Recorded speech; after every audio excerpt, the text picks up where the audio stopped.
जय हिंद दोस्तों, ज्ञान आश्रम में आप लोग का स्वागत है। हम लोग ने जो है तीसरा चैप्टर कंप्लीट कर लिया है और आज से चौथा चैप्टर स्टार्ट हो रहा है और ये भी जो है 2 से 3 वीडियो में ये भी कंप्लीट हो जाएगा, ठीक है। क्योंकि लंबे लंबे वीडियो आ रहे हैं, एक साथ जो है ज़्यादा टॉपिक कंप्लीट हो रहा है और एक ही बार में हम सोचते हैं कि ज़्यादा कंप्लीट करके हर चैप्टर के लिए 2 या 3 काफ़ी वीडियो होगा, है ना। तो शुरू करते हैं इस चैप्टर में। इस चैप्टर का नाम है नियोजन, पार्ट नंबर 4 है आपके BST में और इसका नाम है नियोजन, ठीक है। इंग्लिश में इसको कहते हैं प्लानिंग। तो हमें इस पूरे चैप्टर में प्लानिंग के बारे में देखना है कि प्लानिंग में क्या क्या चीज़ें होता है, कितने प्रकार की प्लानिंग है, उसके कैरेक्टर क्या है, उसके जो है इंपॉर्टेंस क्या है, ये सारी बातों को समझना है और प्रोसेस वगैरह सब चीज़ देखते हुए इस चैप्टर को कंप्लीट करेंगे, ठीक है। और ये चैप्टर इंपॉर्टेंट है बोर्ड के नज़रिए से, बहुत ज़्यादा तो नहीं लेकिन इतना इंपॉर्टेंट है कि हाँ एक लॉन्ग बाई चांस इसमें पूछ सकता है, लेकिन अगर एक लॉन्ग नहीं पूछता है तो एक शॉर्ट तो परमानेंटली ये पूछता है। यानी इस चैप्टर से या तो आपको 5 मार्क्स का या तो 10 मार्क्स का जो है बोर्ड में चीज़ें मिलने वाली है, ठीक है। कभी कभी हो सकता है कुछ MCQ वगैरह भी हो जाए जिससे जो है चीज़ें और बढ़ के सामने आ सकती है, ठीक है। तो इसलिए ये चैप्टर इंपॉर्टेंट है, समझना है, देखना है। और चलिए शुरू करते हैं इस चैप्टर के बारे में कि इसमें क्या क्या होने वाला है। तो बात करते हैं सबसे पहले, ये नियोजन चैप्टर है तो हमें जब नियोजन देखना होगा तो उसका अर्थ तो समझना पड़ेगा कि भाई नियोजन होता क्या है, प्लानिंग होता क्या है, इसका अर्थ तो समझना पड़ेगा। और हमें पूरा यकीन है कि आप में से सभी बच्चे प्लान वर्ड जो है या प्लानिंग वर्ड जो है अपने रूटीन में यानी अपने लाइफ में हमेशा यूज़ करते हैं, हमेशा उसका प्रयोग करते हैं कि हमने इस चीज़ का प्लान किया, हमने उस चीज़ का प्लान किया। तो मैनेजमेंट के अंदर अच्छा ये है क्या, तो ये फंक्शन ऑफ मैनेजमेंट है ना बात। ये क्या है, ये आपका जो है फंक्शन ऑफ मैनेजमेंट का एक जो है एक फंक्शन है, ठीक है, एक जो है कार्य है। हमारा जो प्रबंध के जितने भी कार्य हैं उनमें से केवल एक जो है इंपॉर्टेंट कार्य और सबसे पहला कार्य, ठीक है। तो फर्स्ट जो हमारा फंक्शन है वो हमारा यही है, ठीक, मैनेजमेंट का। तो ये इसमें क्या चीज़ें आता है, बिजनेस की बात हो रहा है, बिजनेस मैनेजमेंट की बात हो रहा है, तो इसमें हम लोग का क्या चीज़ आता है। तो देखिए, अगर सिंपल वे में बोलें कि प्लान क्या है, तो प्लान एक ऐसा चीज़ है जिसमें आप जो है अपनी कोई प्रारंभिक अवस्था में खड़े हैं, ठीक है। मान लीजिए यहाँ पर ये आपकी जो है इनिशियल पोजीशन है, प्रारंभिक अवस्था, यहाँ पे खड़े हैं और हर व्यक्ति को एक जो है दूर परिणाम के बारे में उसको आशा रहता है, ठीक है। एक जो है भविष्य के परिणाम के बारे में उसको आशा रहता है। क्या आशा रहता है, वो एक लक्ष्य का निर्धारण करता है कि हमें वहाँ तक पहुँचना है।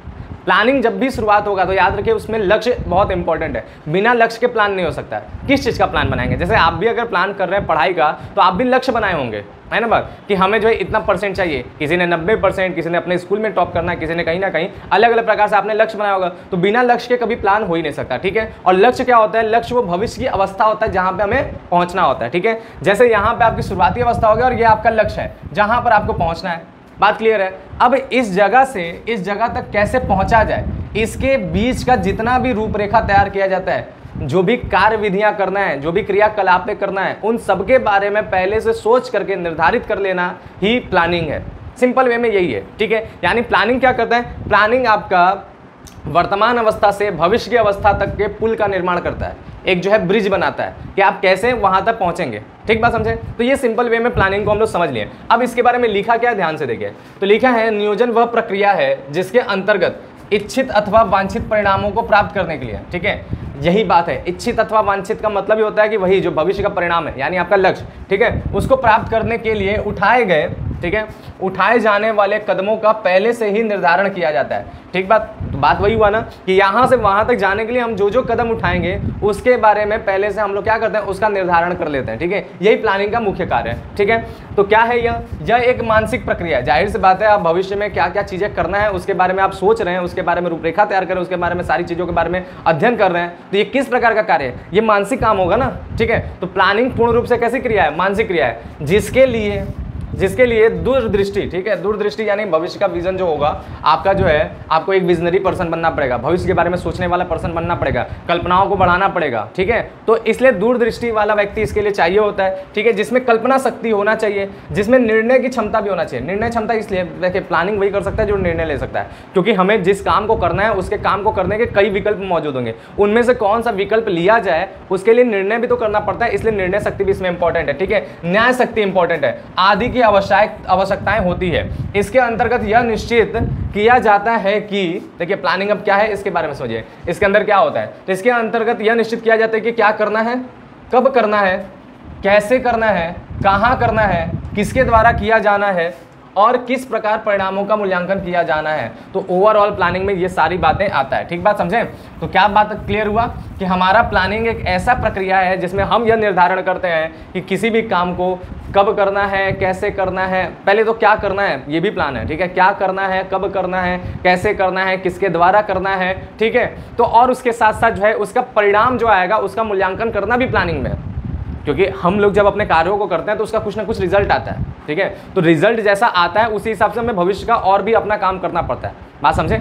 जैसे होता है कि शुरुआत में हम लोग किसी चीज़ को धीरे करते हैं, अब हम देख रहे हैं कि हमें समय कम है और हमें वहां तक पहुंचना है, तो फिर हम क्या करते हैं, अपनी स्पीड बढ़ाते हैं कार्यों को करने का, ठीक है। तो इसलिए मूल्यांकन भी इसमें इंपॉर्टेंट है। अपने लक्ष्य की प्राप्ति तक जो भी गतिविधि हम लोग अपना रहे हैं उसका मूल्यांकन भी इसके अंतर्गत आता है, ठीक है। मूल्यांकन को समीक्षा भी कहते हैं। बात समझे? तो इसके अंदर ये भी आता है। अन्य शब्दों में क्या है?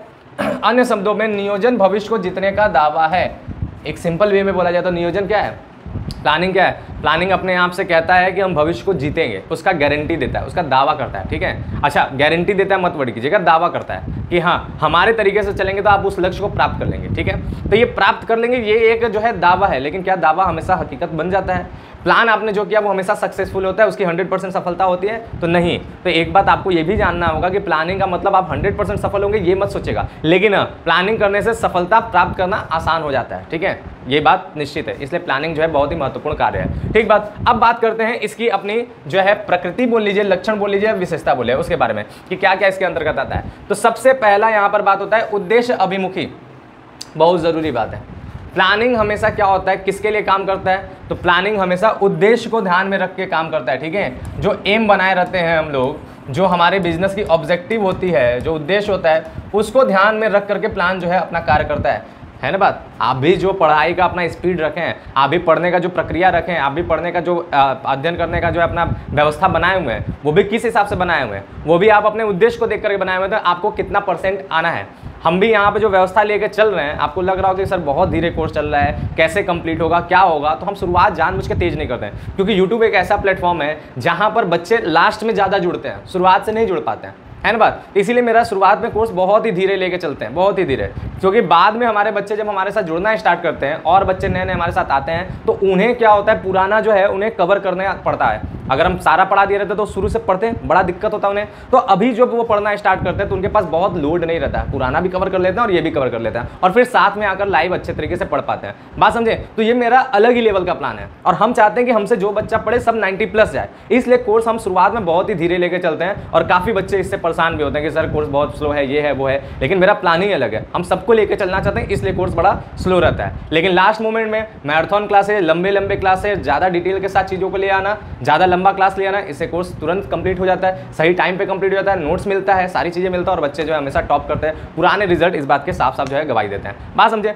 और ये है क्या, हमारा भी प्लान क्या है, एम के अकॉर्डिंग चल रहा है ना। हम भी जो प्लान करते हैं, आप भी जो प्लान करते हैं, वो क्या है, वो ऑब्जेक्टिव बेसिस पे होता है। आपका क्या उद्देश्य है? मेरा उद्देश्य है सभी बच्चों को पढ़ाना, ज़्यादा रिजल्ट लाना, ठीक है, मेरा उद्देश्य ही है, ठीक है। तो हम इसीलिए उस प्रकार से चल रहे हैं। अगर बहुत पढ़ाए रहते तो सारे बच्चे हमसे पढ़ नहीं पाते, आते जो भी इधर लास्ट का सीजन देखते हैं तो उनको शुरुआत करके छूटा रहता है, बड़ा दिक्कत हो जाता है, ठीक बात। तो ये चीज़ है, बात समझे? तो इस हिसाब से मेरा भी प्लान है, सबका प्लान है, जो भी उद्देश्य होगा उसके हिसाब से कार्य करना है। अगर आप 60% का उद्देश्य बनाएंगे तो उसके हिसाब से पढ़ रहे होंगे, अगर आप 90% का उद्देश्य बनाएंगे तो उसके हिसाब से पढ़ रहे होंगे, है ना बात। ये बात हो गया। दूसरा हमारा क्या है, प्राथमिक कार्य। ये भी इंपॉर्टेंट है। प्लानिंग जो है ना, और ये हमेशा MCQ में पूछा जाता है, प्लानिंग जो है हमारा मैनेजमेंट का सबसे पहला काम है, सबसे पहला काम। ये बात जान लीजिएगा, बिना नियोजन किए, बिना योजना बनाए आप अपना कार्य स्टार्ट ही नहीं कर सकते हैं, है ना बात।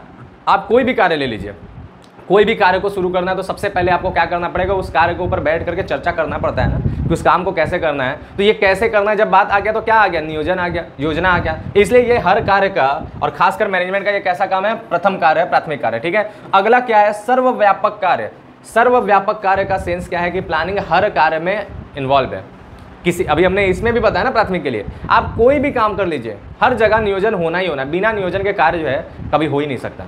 कोई भी काम करना है हमेशा, आप छोटा से छोटा घर में कोई भी ऑर्गेनाइजेशन, मतलब कोई भी जो है पार्टी वार्टी बनाना रहता है, या कोई भी काम करना रहता है, कोई भी फंक्शन करना रहता है, कुछ भी होता है, तो बैठ करके घर वाले, आप लोग, सब लोग बैठ करके प्लान बनाते हैं कि कौन सा काम कैसे कैसे किस प्रकार से होगा, ठीक है। तो ये सर्वव्यापक है, हर जगह है, छोटा से छोटा कार्य, आपके पढ़ाई में भी है ना, छोटे से छोटे काम से लेकर के बड़े से बड़े काम में इसका जो है यूज़ है, ठीक है। इसलिए क्या है, ये सर्वव्यापक है। फिर उसके बाद क्या है, नियोजन भविष्यवादी है।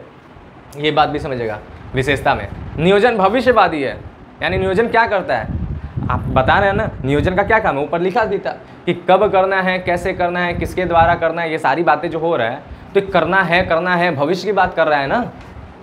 कब करना है तो भविष्य में कब करना है, ठीक है। किसके द्वारा करना है तो भविष्य में किसके द्वारा करना है। क्या करना है भी इसके अंदर रहता है तो भविष्य में क्या करना है, यही सारी बातें होता है ना।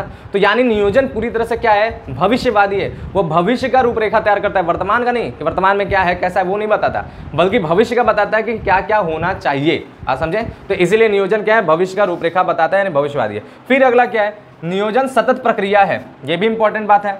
और नियोजन ही नहीं, हम बार बार बताते चलेंगे, याद भी रखिएगा, प्रबंध की हर चीजें, ठीक है, जो हम लोग प्रबंध पढ़ रहे हैं ना, प्रबंध के सारे कार्य जो है वो कैसे होंगे, सतत होंगे। क्यों सतत होंगे, क्योंकि प्रबंध खुद ही सतत है। सतत का मतलब कंटिन्यूअस, लगातार होने वाला, ठीक है। नियोजन भी लगातार होता है, ऐसा नहीं कि आपने एक बार नियोजन कर लिया बैठ गया और बाकी कार्य उसके हिसाब से हो रहा है, नहीं। सिचुएशन बेस हमेशा नियोजन लगातार बनते रहता है, लगातार होते रहता है। आप कोई भी कार्य करते रहिए, पर डे आपको जो है कुछ ना कुछ बदलाव, कुछ ना कुछ करते हुए नियोजन करना पड़ता है।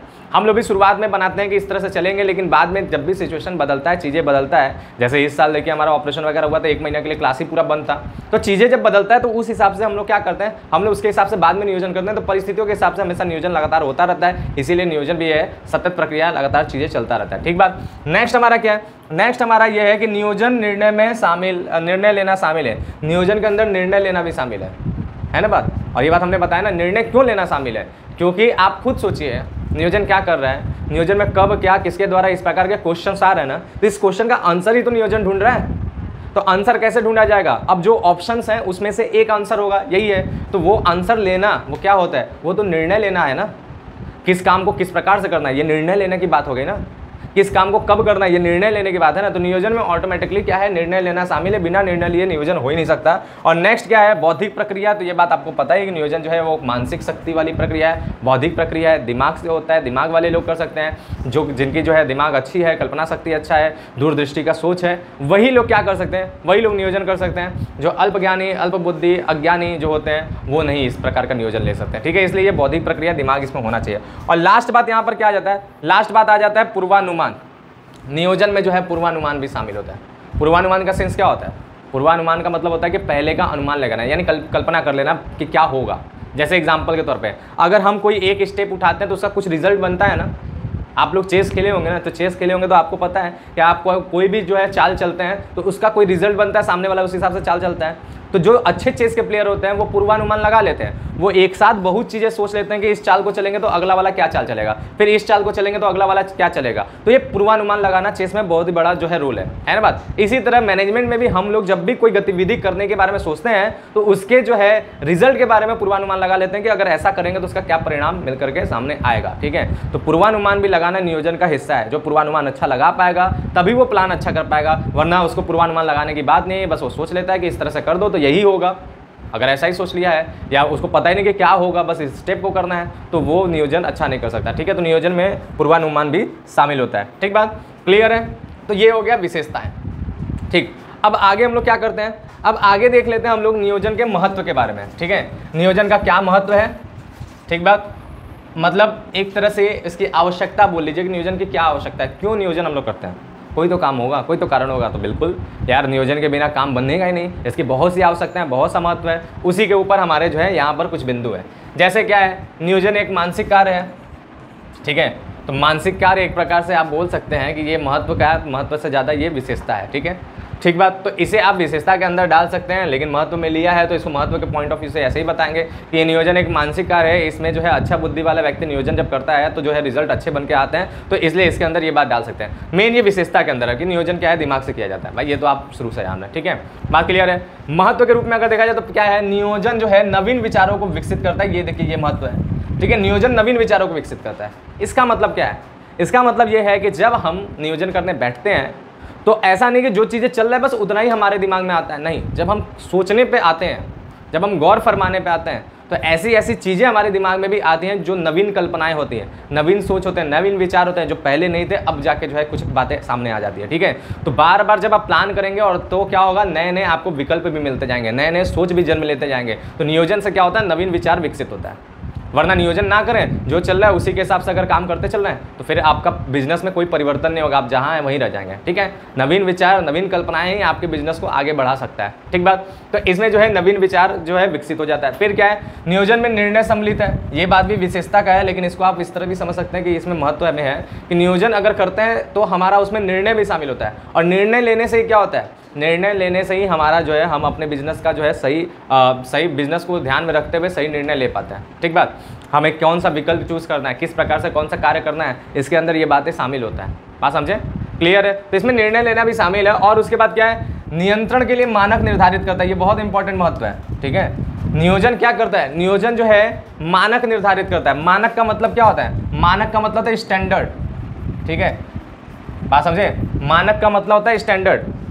नियोजन एक स्टैंडर्ड सेट कर देता है, एक जो है मानक निर्धारित कर देता है। आप जब प्लान करते हैं किसी कार्य को इतने समय में ऐसे कर लेना है, तो आपके पास उस कार्य के लिए एक मानक पता चल गया है कि हाँ उस काम को इस समय तक करना चाहिए। अगर आप उस काम को उस समय तक कर देते हैं तो आपने स्टैंडर्ड कार्य किया है। लेकिन अगर आपने जो है मतलब मानक के अनुसार कार्य किया, लेकिन आप उस समय तक नहीं कर पाते, यानी आपका काम खराब था और आप उससे भी पहले कर देते हो, तो आप स्टैंडर्ड से भी अच्छे हैं। ठीक बात, तो प्लान जो है ना एक जो है मानक निर्धारित कर देता है, और ये मानक जब भी आता है तो वो क्या करता है, वो नियंत्रण में बड़ा मदद करता है ना बात। अगर आपका कार्य मानक से स्लो चल रहा है, जो स्टैंडर्ड बना है उससे स्लो चल रहा है, तो नियंत्रण करके आपको कार्य को अच्छा करना पड़ेगा, आपके कार्य को अच्छा करवाया जाएगा। और अगर आप काम मानक से अच्छा करें तो भाई बहुत बढ़िया है, फिर आपके नियंत्रण की जरूरत नहीं है, बहुत अच्छी बात है। क्लियर बात, तो इसीलिए जो है नियंत्रण के लिए नियंत्रण का बहुत जरूरी है कि कुछ पता तो रहे। जैसे आपको किसी चीज़ का नियंत्रण करना है तो पहले सीमा तो पता रहे कि हमें कहाँ तक रख के नियंत्रण करना है, यानी स्टैंडर्ड तो पता रहे कि हमें किस चीज़ तक नियंत्रण करना है। अगर बस बोला जाए नियंत्रण करना है तो कब नियंत्रण करना है, कब नहीं करना है, ये तो पता रहना चाहिए। कुछ सिद्धांत तो होना चाहिए नियंत्रण के लिए, है ना बात, समझे।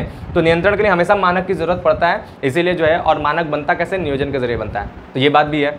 फिर इसके बाद क्या है, नियोजन सर्वव्यापक है। ये भी देखिए विशेषता के तौर पर ही है, लेकिन महत्व के तौर पर इसलिए बोल सकते हैं कि नियोजन सर्वव्यापक है, हर जगह मौजूद है। छोटे जगह हो या बड़े जगह हो, नियोजन की आवश्यकता पड़ती ही पड़ती है। आप छोटा से छोटा काम या बड़ा से बड़ा काम बिना नियोजन के आप कर नहीं सकते हैं, नियोजन की हर जगह आवश्यकता है। ठीक बात, फिर इसके बाद क्या है, कुशलता में सुधार और मितव्ययी प्रचलन में जो है सहायक। नियोजन के जरिए जो है आपका कुशलता में विस्तार होता है, आप अच्छे कार्य कर पाते हैं और कुशल तरीके से कार्य कर पाते हैं। जाहिर सी बात है, आप ऐसा सोचिए, एक काम आप प्लान करके कर रहे हैं और एक काम बस आप ऐसे ही शुरू कर दें बिना प्लान के, कौन सा काम बेहतर होगा, कौन सा अच्छा होगा।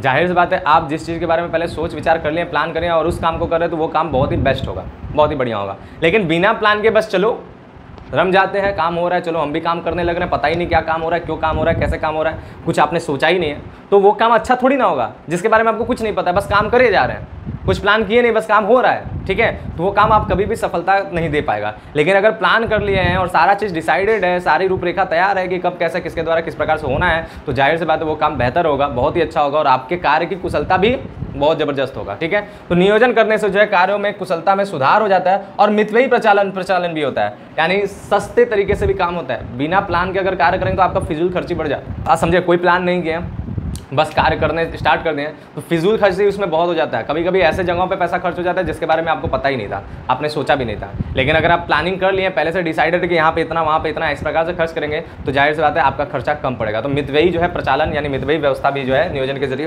हो जाता है। फिर उसके बाद क्या है, नियोजन निर्देशन प्रदान करता है, ये भी इसका महत्व है। नियोजन के जरिए जो है ना एक निर्देशन भी मिलता है, डायरेक्शन भी मिलता है कार्य को लेकर के करने का। जाहिर सी बात है इसमें जो है सारा रूपरेखा बताया रहता है ना कि कौन सा काम कब किस प्रकार से करना है, तो ये निर्देशन ही तो है। निर्देशन क्या है, कार्य को करने का मार्गदर्शन, है ना बात। कौन सा काम कब कैसे क्या करना है, किस प्रकार से करना है, उसमें कौन सी बाधाएं आएंगी, ये सारी चीज़ें जो बताता है वो निर्देशन है। ठीक है, और उसके हिसाब से कार्य करवाना ये निर्देशन का अंतर्गत आता है। कार्य करवाना, यहाँ पे केवल सोच है, वहाँ पे करवाना है, दोनों में अंतर समझिएगा। तो निर्देशन भी कैसे मुमकिन है, जब नियोजन होगा तभी तो निर्देशन होगा। जब सोचेंगे कि हमें कब कर क्या करना है तभी तो निर्देशन कर पाएंगे, तभी तो उसके द्वारा हम बता पाएंगे कि हाँ इस काम को इस प्रकार से करो, इसमें यही सब दिक्कतें आएंगे, इसको इस प्रकार से सामना करना है, यही तो निर्देशन है। तो निर्देशन के लिए भी जो है ना, निर्देशन के लिए भी नियोजन बहुत ही इंपॉर्टेंट है। बिना जो है नियोजन के आप डायरेक्शन कर ही नहीं सकते, निर्देशन आप कर ही नहीं सकते। नेक्स्ट पे क्या है कि नियोजन एक निरंतर वाली प्रक्रिया है, तो ये तो बात आपने विशेषता में भी देखा थी, नियोजन लगातार चलता है, ये महत्व भी है। अगर नियोजन लगातार चलता रहेगा तभी हमारी जो है हमारा फर्म अच्छा है, उसकी आवश्यकता है कि वो लगातार चले। अगर नियोजन आवश्यकता लगातार नहीं चल रहा है तो आपका जो है आपका जो व्यावसायिक फर्म है, आप जो व्यवसाय कर रहे हैं वो बर्बाद हो जाएगा, खराब हो जाएगा। क्योंकि व्यावसायिक वातावरण आपने इससे पहले पढ़ा, वातावरण वो परिवर्तनशील है, लगातार बदलते रहता है और जैसे जैसे बदलता है वैसे वैसे आपको प्लान करने की आवश्यकता है। लेकिन आप अगर प्लान नहीं कर रहे हैं, बदल गया है और आप पहले से प्लान करके सोचे तो उसी हिसाब से चल रहे हैं और जो बदलाव उसको ध्यान में रखें तो आप सफल नहीं होंगे। ठीक बात, क्लियर है। और फिर क्या है, बाकी बातें कंप्लीट है, यहाँ तक हमने बताया नियोजन एक मानसिक कार्य है। तो ये हो गया महत्व पूरी तरह से, ठीक है, महत्व हमने समझ लिया। अब बात आता है सबसे इंपॉर्टेंट, जैसे हमने बोला ना कि चीज़ें बदल जाएगा तो फिर नियोजन क्या करेगा, इसीलिए लगातार नियोजन होते रहना चाहिए, है ना। लेकिन जो चीज़ें बदल जाता है जिसकी वजह से नियोजन असफल हो जाता है, इस चीज़ को कहते हैं नियोजन की सीमाएं। तो अगला टॉपिक हमारा यही है कि नियोजन की अपनी सीमाएं क्या है। सीमा मतलब एक तरह से आप उसकी कमियां बोल सकते हैं कि इसके अंदर अगर नियोजन है तो ठीक है, लेकिन अगर ये चीज़ परिवर्तित हो गया है तो नियोजन जो है असफल हो जाएगा। तो सीमा एक तरह से उसकी बाउंड्री बताता है, उसकी कमियां बताता है, उसका दोष बताता है। इस तरह भी हम लोग नियोजन की सीमाओं को देख सकते हैं। ध्यान दीजिए क्या चीज़ें नियोजन को इफेक्ट डालेगा और इफेक्ट कैसा डालेगा कि नियोजन खराब हो जाएगा, यही चीज़ इसके अंदर डालना है, ठीक है। तो नियोजन की सीमाएं में सबसे पहला बात यहाँ बोल रहा है कि नियोजन जो है वो दृढ़ता उत्पन्न करता है। दोष के तौर पे भी हमने बोला ना, इसको दोष तौर पे पढ़ेंगे। ये हमेशा सीमाएं कौन सा वर्ड है, नेगेटिव वर्ड है, तो नेगेटिव के तौर पे आप इसको देखेंगे। तो सबसे पहला क्या है कि नियोजन दृढ़ता उत्पन्न करता है। दृढ़ता मतलब कठोरता। जाहिर सी बात है, नियोजन आपको बांध दिया ना, आपको बता दिया गया कि कब क्या किसके द्वारा कैसे करना है, क्या करना है, तो आप जो है उसी दृढ़ता के साथ काम करेंगे।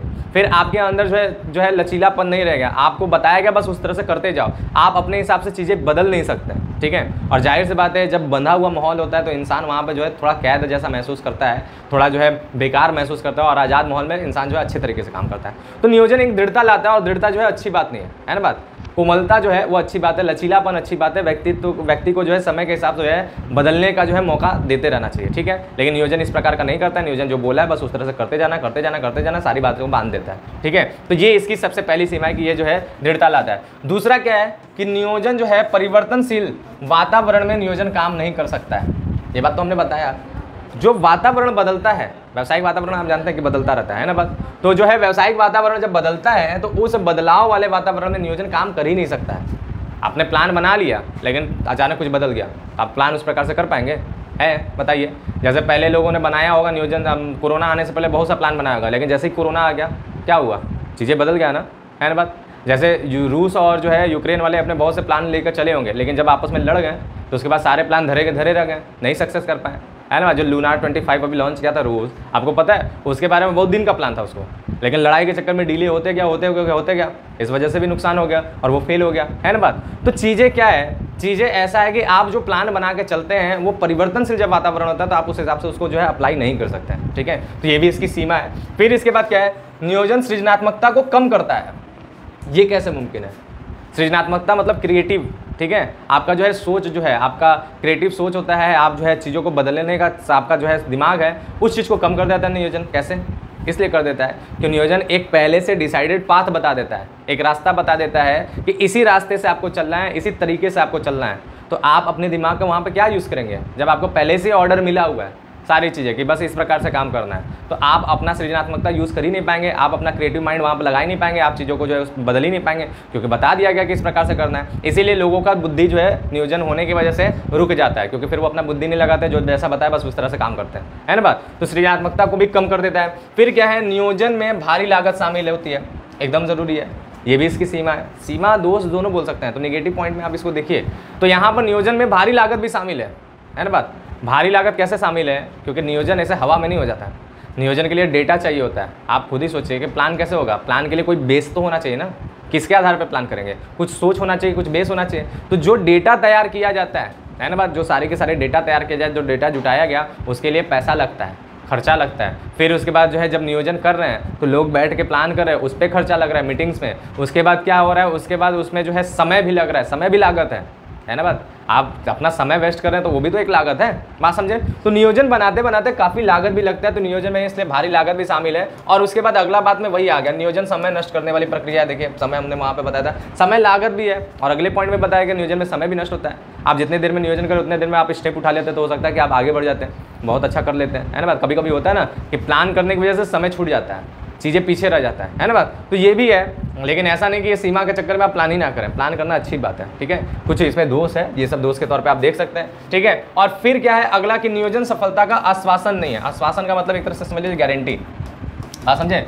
नियोजन जो है ना सफलता की गारंटी नहीं है, ये बात है कि आप नियोजन करते हैं तो आप सफल होने के आपके चांसेस ज़्यादा होते हैं बिना नियोजन किए और नियोजन करके आप जब काम करते हैं तो सफलता की गारंटी मतलब सफलता के चांसेस ज़्यादा होते हैं उसका जो है। लेकिन अगर बिना नियोजन करते हैं तो बेकार है। लेकिन ये भी पक्का नहीं है कि आप नियोजन कर लिए तो 100% सफल है, इसलिए ये जो है ना ये सफलता की गारंटी नहीं देता है। ऐसा बहुत बार होता है कि आपने नियोजन करके काम कर रहे हैं लेकिन आप जिस प्रकार से प्लान किए थे, जिस प्रकार से सोचे थे, उस प्रकार से रिजल्ट नहीं आया, है ना बात, समझे। तो चीज़ें होता है कि हम सोच तो बहुत लेते हैं लेकिन हो नहीं पाता है ना बात। और अक्सर आप लोग को देखते होंगे कि बहुत सी चीज़ें प्लान करते हैं लेकिन जब कार्य करने की बारी आता है, काम करते हैं तो उस प्रकार से रिजल्ट नहीं आता और गारंटी का हम लोग को जो सफल हम नहीं हो पाते हैं, ठीक है, इसलिए गारंटी नहीं है। फिर इसके साथ साथ हमारी नियोजन का जो है, और कैसे नियोजन का, व्यवसाय की बात हो रहा है, मैनेजमेंट की बात हो रहा है, तो मैनेजमेंट में जो हमारा नियोजन है, व्यावसायिक जो नियोजन है, उसकी कुछ बाह्य सीमा भी होती है। बाह्य सीमा का मतलब होता है, बाह्य सीमा का मतलब वो पॉइंट जो आपके नियोजन को बाहरी तत्व परेशान कर देंगे, बाहर कुछ परिवर्तन होगा जिसकी वजह से आपको प्रॉब्लम होगा, ठीक है। और बड़ा आसान है इसमें। सबसे पहला पॉइंट है कि सरकारी नीतियों में परिवर्तन। आपका पहले से सरकारी नीतियाँ कुछ और था, उस हिसाब से आप कार्य कर रहे थे, अब सरकारी नीति बदल जाएगा तो आपको प्लान बदलना पड़ेगा, है ना बात। जैसे क्या है, सरकारी नीतियों में बहुत सी नीतियाँ, आयात निर्यात की नीतियाँ बदल गया तो आपको बिजनेस पे इफेक्ट पड़ेगा। आप पहले की नीति के हिसाब से प्लान बनाते हैं, अब नीति चेंज होगा तो आपके हिसाब से प्लान बनाना पड़ेगा, है ना बात। जैसे क्या है, डिजिटलाइजेशन को प्रमोट किया जा रहा है, ठीक है। पहले ये चीज़ें नहीं था, पहले सारा काम टैक्स में हो जाता था, मतलब कैश में हो जाता था, ठीक है, तो कैश ट्रांजैक्शन आराम से हो जाता है। अब जब डिजिटलाइजेशन को प्रमोट किया जाता है, अब हर बिजनेस को अपना जो है डिजिटल रिकॉर्ड बनाना पड़ता है, डिजिटल चीज़ों को रखना पड़ता है, ठीक है। तो प्लान बदला, चीज़ें बदला, तो समय के साथ जो है परिवर्तन यहाँ पर होता रहता है। सरकार अपनी नीतियों को जब बदलता है तो चीज़ें बदल जाता है, चीज़ें अलग हो जाता है। जैसे पहले सोशल मीडिया के लिए कोई मैनेजर वगैरह, कोई जो है भारत के अंदर कोई ऐसा पद नहीं था जो उस बात की गारंटी ले, उस बात की जिम्मेदारी ले कि हमारे सोशल मीडिया प्लेटफॉर्म पे जो भी पोस्ट हुआ है वो मेरे निगरानी में, ठीक है। जैसे फेसबुक है, ट्विटर है, इन सब है, इस पर जो भी पोस्ट होता था उसके ऑफिस जो है दूसरे देश में, यहाँ पे कोई ऐसा नहीं होता था जो उस चीज़ की जो है जिम्मेदारी ले, ठीक है। तो भारत सरकार ने नीति बदला था, ठीक है, सोशल मीडिया के ऊपर, तो नीति बदला तो अब एक पद ऐसे हैं जो इस बात की गारंटी लेते हैं। अगर सोशल मीडिया में कुछ भी इधर उधर की घटनाएं होती है और उस पर क्लेम होता है और वो चीज़ हटाया नहीं जाता है तो फिर उनके लोग के ऊपर कार्रवाई हो सकता है, बात समझे। तो ये नीति बदला तो एक और जॉब के लिए जो है लोगों को रखा गया ना, एक और व्यक्ति को यहाँ पे डाला गया है, तो इस प्रकार से नियोजन बदल जाता है, बात समझे। तो नियोजन जो है वो सरकारी नीतियों से भी प्रभावित होता है। फिर उसके बाद क्या है, प्राकृतिक आपदाएं। प्राकृतिक आपदाएं आ जाती हैं, उससे भी नियोजन प्रभावित होता है। चीज़ें बहुत बेहतर चल रहा था, अचानक बाढ़ आ गया, अब सब बह गया, अब हमें अलग तरीके से सोचना पड़ेगा, है ना। चीज़ें बहुत अच्छा चल रहा था, भूकंप आ गया, सब चीज़ें खराब हो गया, तो ये सारी चीज़ें हैं। तो नियोजन बड़ा इफेक्ट होता है प्राकृतिक आपदाओं से। अभी पता है आपको जो है उत्तर भारत में जो है, हिमाचल में खासकर बहुत ज़्यादा प्राकृतिक आपदाएं आ रहा है ना बात। तो वहाँ की सरकार जो भी प्लान किया होगा, जो भी स्कीम लाने के बारे में सोचा होगा, अभी वो सारी चीज़ें आपका रख गया होगा, वो नहीं ला सकता क्योंकि अभी प्राकृतिक आपदा पहले उससे निपटना है। तो पूरा नियोजन जो है इससे इफेक्ट पड़ जाता है। तो प्राकृतिक आपदाएं भी इसको जो है सीधे सीधे नुकसान पहुंचाती हैं, सीधे सीधे इसमें जो है परिवर्तन लाते हैं। फिर बाजार में रुचि एवं फैशन और प्रवृत्ति में परिवर्तन। बाजार में जो है इंटरेस्ट बदल गया, बाजार का अचानक जो है जो चीज़ चल रहा था उसमें लोगों का इंटरेस्ट कम हो गया, वो चीज़ अब लेना नहीं चाहते हैं, ऐसा सिचुएशन बन गया, ठीक बात। फिर क्या है, फैशन और प्रवृत्ति में परिवर्तन। कुछ फैशन बदल गया अचानक, पहले कुछ और चल रहा था, फैशन बदल गया। ट्रेंड, प्रवृत्ति का मतलब ट्रेंड, आपको पता है ना आज के समय में ट्रेंड बड़ा जल्दी बदलता है। कोई एक चीज़ का ट्रेंड आया, फिर दूसरे चीज़ का ट्रेंड आया, फिर तीसरे चीज़ का ट्रेंड आया, ट्रेंड बड़ा तेज बदलता है। तो ट्रेंड भी बदल गया, पहले कुछ चल रहा था अब अचानक कुछ और चलने लगा, तो उससे भी जो है हमारा जो है नीति बदल जाता है, बात समझे, बात क्लियर है। तो ये बातें आपको समझने की ज़रूरत है कि जो है ट्रेंड की वजह से भी जो है काफ़ी परिवर्तन होता है। पहले कुछ और चला था, अब कुछ और चला, तो व्यवसाय को अपना प्रोडक्ट बदलना पड़ेगा ना, व्यवसाय को अपना प्लान बदलना पड़ेगा ना, तो उसके हिसाब से चलता है। फिर प्रौद्योगिकी में परिवर्तन, तकनीक बदल जाता है तो तकनीक की वजह से भी प्लान बदल जाएगा। पहले की तकनीक कुछ और थी, अब की तकनीक कुछ और, तो आपकी तकनीक के हिसाब से हमें चेंज होना पड़ेगा, वरना नहीं चेंज होंगे तो आप जो है चेंज हो जाएंगे, आपका बिजनेस जो है ठप हो जाएगा, बर्बाद हो जाएगा, ठीक है। तो इसलिए तकनीक के हिसाब से चलना चाहिए। और फिर नए उत्पादों का आना एवं आक्रामक विज्ञापन। नए उत्पाद आ जाते हैं और उसके वजह से आपका प्लान बदल जाता है। आप जो चीज़ों को लेकर चल रहे थे, अचानक कुछ अलग प्रकार का चीज़ आ गया, ठीक है, अब वो आ गया और आपका प्रोडक्ट अब उसकी वजह से बिक नहीं रहा, हुआ आक्रामक विज्ञापन के साथ है, यानी ऐसा विज्ञापन कर गया, सब उसी को जानने लगे, उसी को देखने लगे, वही बस उस सबके नज़र में आ गया, और आपका प्रोडक्ट अच्छा होते भी अब लोग नहीं ले रहे हैं क्योंकि नया उत्पाद है, इंटरेस्टिंग लग रहा है लोगों को, और वो बहुत ज़बरदस्त विज्ञापन कर दिया, ठीक है। तो इसके वजह से भी प्लान जो है पूरा चेंज हो जाता है। तो ये सारी की सारी चीज़ें हमारे नियोजन की बाह्य सीमा के अंतर्गत आता है, ठीक बात। क्लियर है? तो आज की क्लास में इतना ही था। हम लोगों ने क्या क्या पढ़ा? हम लोगों ने नियोजन का अर्थ देखा, नियोजन की विशेषताएं देखा, नियोजन का महत्व देखा और नियोजन की सीमाएं देखा। इतनी बातों को हमने जाना। अब अगली क्लास में जो इसका आखिरी क्लास होगा उसमें हम लोग जानेंगे नियोजन की प्रक्रिया, इंपॉर्टेंट चीज़ है अगला क्लास में। फिर अगला हम जानेंगे नियोजन के प्रकार और फिर अगला जानेंगे नियोजन का वर्गीकरण और हमारा जो है वो चैप्टर कंप्लीट हो जाएगा। ठीक है, तो हमारा जो है नेक्स्ट वीडियो में हम लोग इस चैप्टर को कंप्लीट करेंगे। मिलेंगे हम लोग अगले वीडियो में, तब तक के लिए थैंक यू, बाय, जय हिंद।